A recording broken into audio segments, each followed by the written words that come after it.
Olá, amigos, tudo bem? Meu nome é Josemar Bueno. Hoje eu vou comentar uma notícia um pouco diferente, mas como tem relação com o setor de energia, então eu vou fazer o comentário aqui, tá? Essa é a notícia aqui então, né? Então, dia 9 de agosto, né? A data que eu gravo este vídeo, né?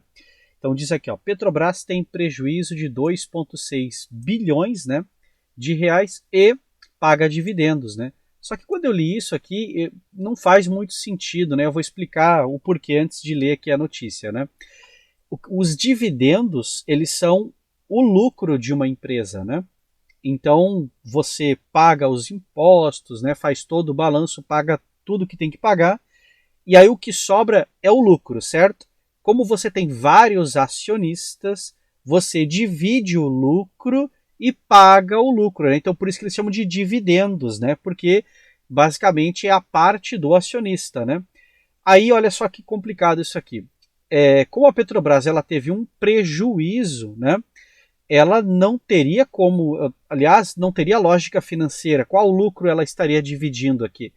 Porque o acionista ele é proprietário, né? Ele é dono, né? Ele tem uma parte da empresa. Se a empresa deu prejuízo, por exemplo, eu sou proprietário da minha empresa. Se a minha empresa ela dá prejuízo, de onde eu vou tirar dinheiro para pagar os meus dividendos, né? Que no caso eu não divido com ninguém, porque eu sou o único dono da empresa, então o lucro é meu, né? Então, se eu dei prejuízo, como é que eu faço isso, né? Então, isso que me preocupa. E tem um detalhe aqui que vai afetar o setor elétrico, eu vou explicar o motivo, né? Só para ler um trecho aqui da notícia para vocês entenderem, né? Diz aqui então, ó, a Petrobras registrou um primeiro prejuízo em 4 anos, né? Então ela estava dando lucros, né? A primeira vez em 4 anos, então, que ela dá prejuízo agora.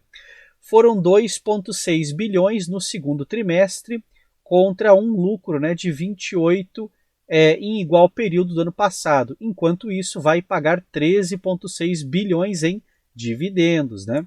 Aí coloca, ó, isso porque o prejuízo foi causado, né, por perdas financeiras contabilizadas no balanço, né, após o acordo com o governo federal para encerrar uma disputa tributária de 45 bilhões. Né?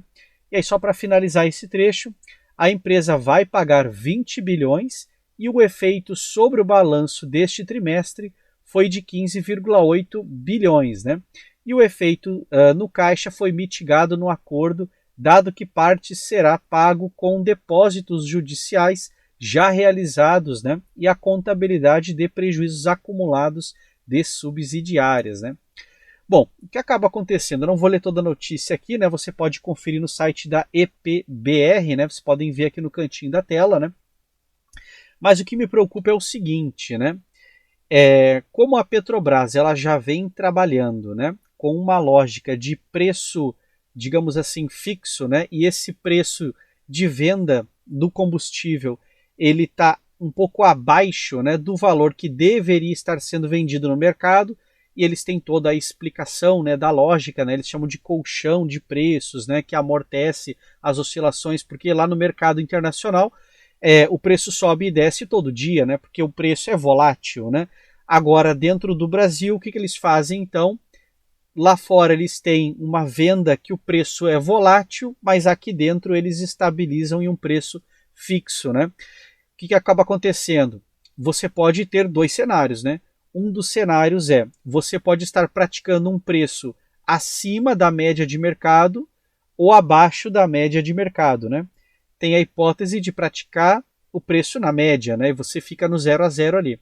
Se uma empresa, por exemplo, se eu vendo um produto abaixo da média de mercado, mas eu dependo do mercado para adquirir os insumos ou comprar o produto e fazer a revenda, por exemplo, é insustentável, né? Porque eu estaria adquirindo os insumos, adquirindo tudo que eu preciso por preços mais altos e voláteis, e na hora de entregar o produto seria abaixo do preço correto de venda, né? Então eu não teria lucro. Né? E o outro cenário, se eu consigo insumos por um preço mais baixo, né?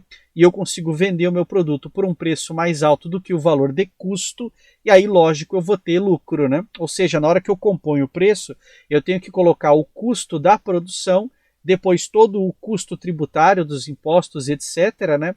E aí colocar o a mais, que é o meu lucro. Então, o lucro é uma coisa que nem tem como taxar ou tributar, né? Porque o lucro é a última parte da equação, né? Se o governo fala que o tributo é maior, por exemplo, você já equaciona, aumenta o preço, né? Bom, nesse cenário aqui, qual a minha preocupação? No setor elétrico, nós temos um custo, né, chamado CVU, que é o custo variável unitário das termoelétricas, né? Então, as termoelétricas que dependem de derivados de petróleo, elas podem ter um CVU declarado mais caro, que por sua vez vai aumentar o CMO, que é o custo marginal das operações, que esse todo mundo paga. Ou seja, em resumo, né, isso aqui pode sim causar um efeito de aumento das tarifas de energia inesperado, né? Por quê? Porque você estaria agora colocando um custo lá no início, né, que é um custo inicial na produção de energia elétrica proveniente, né, principalmente das termoelétricas.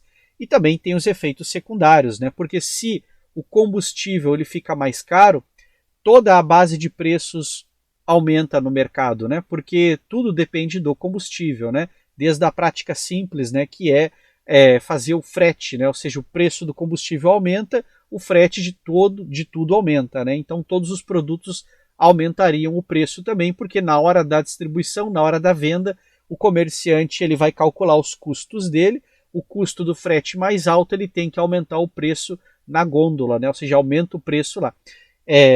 Não adianta, pessoal, só existe um bolso, né? Que é o bolso do consumidor. Empresa não paga imposto de verdade, porque na prática eles precisam incluir no preço do produto, né?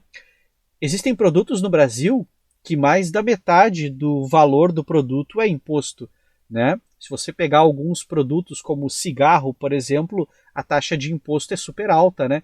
Então não tem como você imaginar vender um produto e assumir que a empresa está pagando o imposto. Não fecha a matemática, né? Se você vende o produto por R$10 e R$7 são impostos, não tem como você estaria produzindo o produto a um custo de quanto? Menor do que os R$3 que sobraram? Impossível, né? Então trouxe aqui a notícia porque o que acontece? Na minha percepção, né? Deixa eu arrumar aqui. Na minha percepção, o que pode acabar acontecendo é isso aqui pode acabar respingando no setor elétrico, porque a única forma da Petrobras sair do prejuízo é justamente corrigindo os preços, né, dos produtos, né? Eu digo os produtos globais que a Petrobras produz, né? Todos os serviços prestados e todos os produtos. Então não tem jeito, né? Basicamente nós vamos em algum momento aqui sentir o aumento dos combustíveis e isso vai respingar também no setor elétrico, né? Ou seja, podemos, né, estar aí, vamos dizer assim, no prelúdio, né, de um período de um grande aumento de preço. E para corrigir uma informação, né, na verdade, não existe o aumento de preço, né? A gente precisa aprender os aspectos econômicos reais, né? O dinheiro, ele é uma moeda de troca, né? Então, as coisas não aumentam de preço. O que acontece é, o poder de compra ele é corroído, né?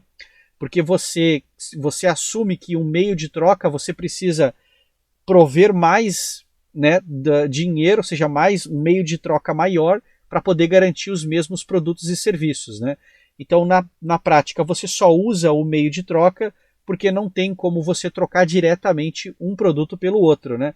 Não tem lógica eu, por exemplo, pagar, por exemplo, com uma galinha, né, para encher o meu tanque, né? Isso não faria sentido. Eu teria que dar quantas galinhas eu teria que pagar para encher o tanque do meu carro, né? É mais fácil então eu vender o frango, né, dentro da cadeia produtiva ali, vendo o frango, aí eu uso o dinheiro para pagar o combustível, certo? Agora, se a moeda ela é desvalorizada, aí não tem jeito, né? Aí eu tenho que produzir mais frangos para poder ter o mesmo combustível? Não, né? Na hora que eu for vender o frango, o que eu vou fazer? Eu vou aumentar o preço do frango. Ou seja, na prática, o dinheiro é só um meio de troca, né?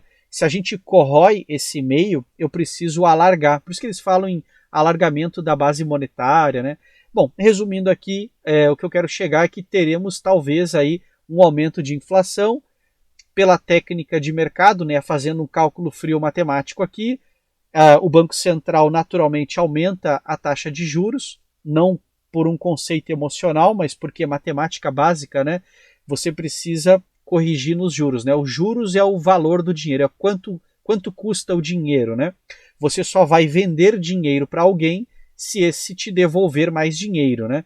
E aí a gente usa, né, basicamente a taxa Selic, né, o índice de inflação, a gente usa vários indexadores ali para poder medir o custo, né, o quanto o dinheiro vai corroer no futuro.